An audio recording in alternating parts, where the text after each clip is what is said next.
CEO Money. I'm Michael Yorba. Thanks for joining with us. I have Matthew Radin. He is with Liberty Group, and he's got a unique situation of what he's working with. Matthew, welcome to the show. Thanks for having me, Michael. All right, Matthew, give us a background on what the Liberty Group does, your involvement with the Liberty Group, and the new path that you're paving when it comes to joint ventures. Sure. Liberty Group is a collaboration and referral network management organization.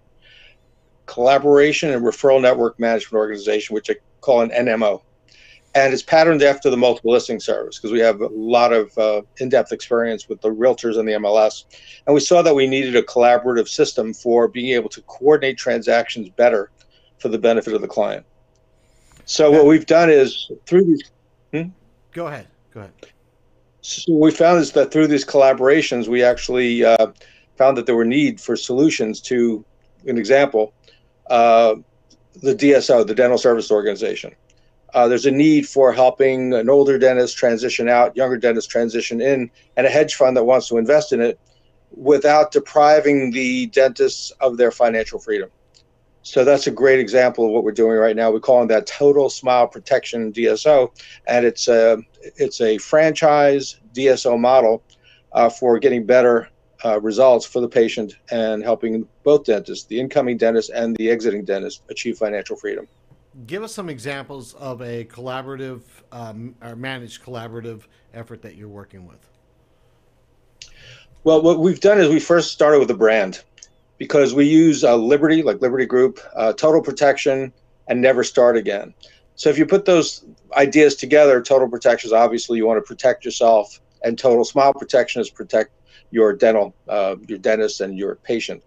We're using branding in a way to facilitate referrals. So, for example, Liberty Digital Marketing Solutions gets a lot of referrals from Financial Liberty Coach that provides the content. Never Start Again is really the mission, which is help people to grow their network so they'll never start again. So great example is dentists who leave the practice of dentistry and want to go into business brokerage, or they call that transition consulting, where they help dentists find buy and sell practices. So that's a place where we need to manage the collaboration, because a lot of dentists who've been dentists are not necessarily the best business brokers, but yet we have collaboration with expert business brokers to work with them so that they can do a better job for their clients. So the Never Start Again mission is a really important one.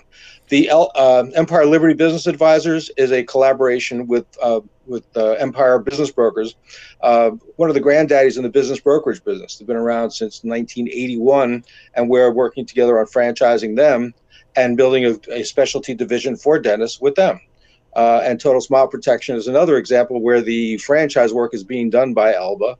And that because Empire's helped hundreds of companies franchise, and by collaborating with the business broker, the real estate broker, the insurance broker, we actually can help everyone, especially the dentist, but really everyone achieve financial freedom. Give us an example of how a real life situation was enabled through this process. Well, the great example is a dentist who sells to a DSO. We call that the wrong DSO, if the dentist still has to work for the rest of his life. So that's what we call selling to the wrong DSO. And we have an article and a video that if anyone is interested in what it means to sell to the wrong DSO at totalsmileprotection.info for information about that. So that'll give you more in-depth information. But at a high level, what we call the Liberty Financial Freedom Formula. In order to have financial freedom, you need your own business, real estate, and bank. And the bank is a combination of the hedge fund, whole life insurance, and other proprietary systems that we can put people into their own bank. So if you contrast a dentist who used the financial freedom formula versus a dentist who did not, the one who did not sold his practice for $500,000. He had a business, but he didn't have a real estate, he didn't have a bank, and so he had to work for the rest of his life because he could not live on $500,000 for the rest of his life.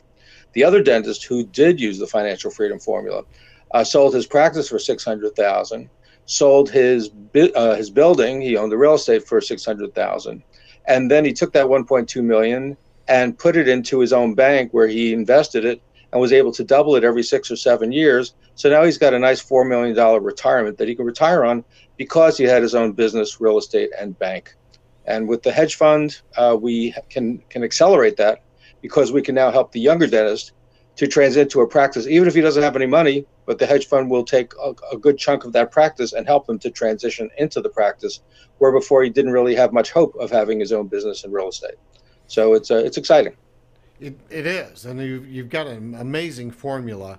I'm glad to understand it a little bit better now. The other part of an investment banking's perspective is taking this DSO's valuation to a higher level. That way everybody gets a bigger payout on the end. Walk me through that process. Well, the hedge fund is focused on a 15% annual return on their investments and a 4x to 8x or more on the exit. Mm-hmm. The owner of the hedge fund's wife is a dentist, and the owner of the hedge funds also manage dental offices. So we really know the intimate details of how do you manage a dental office and how do you profit from acquiring a group of offices. So the target for the first year for the DSO for this year, not first year, but for this year, is to add 20 practices to the original 6.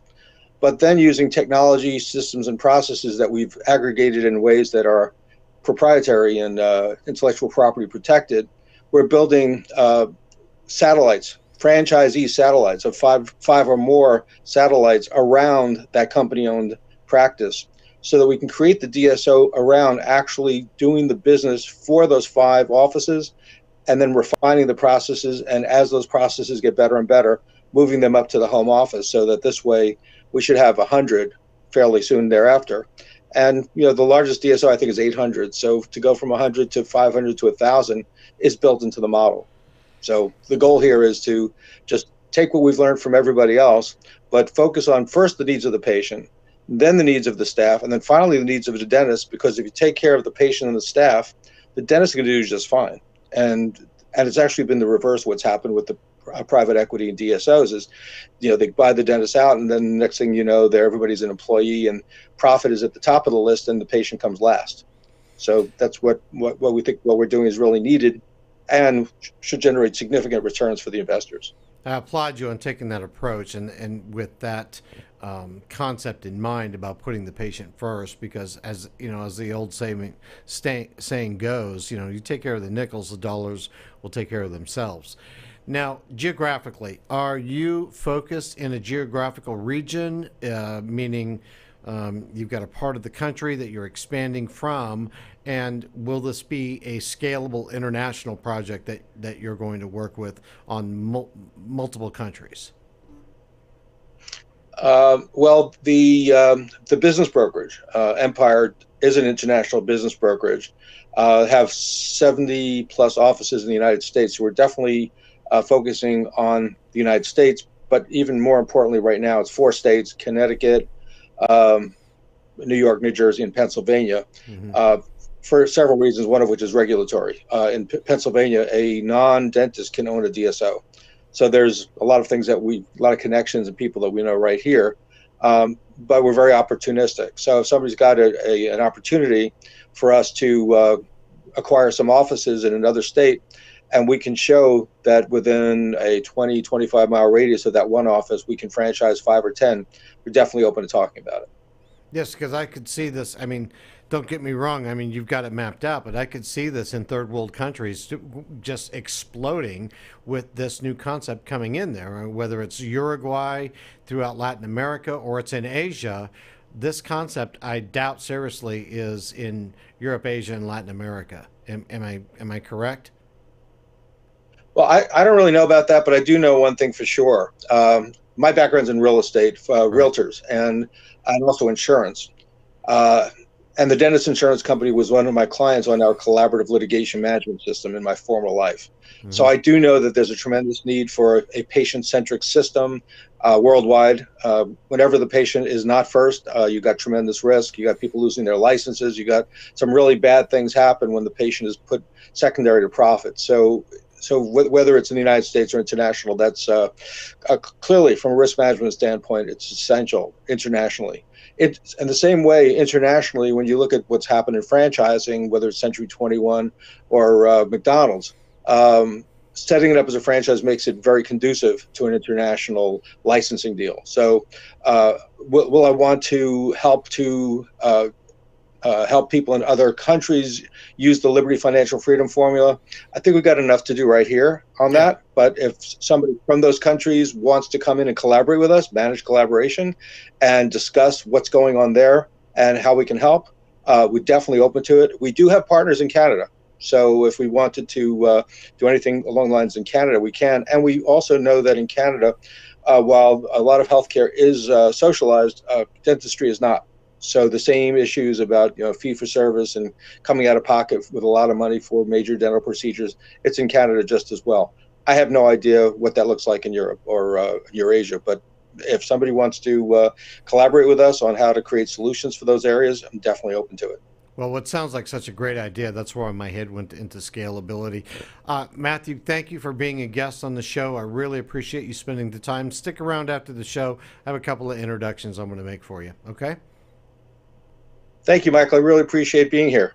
My pleasure. You've been watching CEO Money with Michael Yorba. Thanks for joining with us. Like us on Facebook, follow us on Twitter, and subscribe to our YouTube channel.